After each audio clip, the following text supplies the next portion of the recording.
disappointed we are in the ruling today, and here's exactly why. The judge went on for 2 hours summarizing all of the prosecution's best testimony and didn't take into account any of the contrary testimony, any of the disputes. But leave all that aside, it doesn't matter.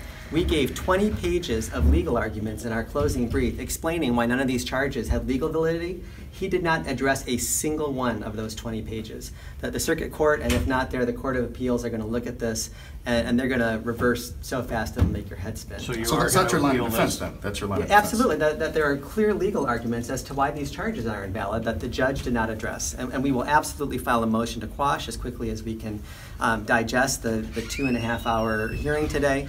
And if we don't get the relief that we want from the circuit court, we're going to take it to the Court of Appeals, because it's not just that this problem is all being laid at the foot of Director Lyon. You heard a lot of things today about things that went wrong. They're not all Director Lyon's fault. He is not vicariously liable for all 14,000 employees of the Department of Health and Human Services. He certainly isn't vicariously liable for the actions of the DEQ or even in the governor's office. And to put all the blame at his feet is just ignoring the problems that were inherent in this whole mess. The judge did say he didn't do his duty, that he failed to notify the public in a timely basis, and that he was corrupt.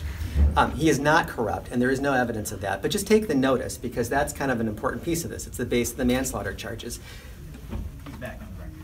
All right, the judge is back. So real quickly. So can you address that? Absolutely, because the entire medical community in Genesee County knew about what was happening with Legionella. And even the experts on the other side acknowledged that was happening. There was nothing that Director Lyon could have done in the way of the public announcement that would have made the medical system any safer for Mr. Skidmore and Mr. Snyder. I need to go back inside.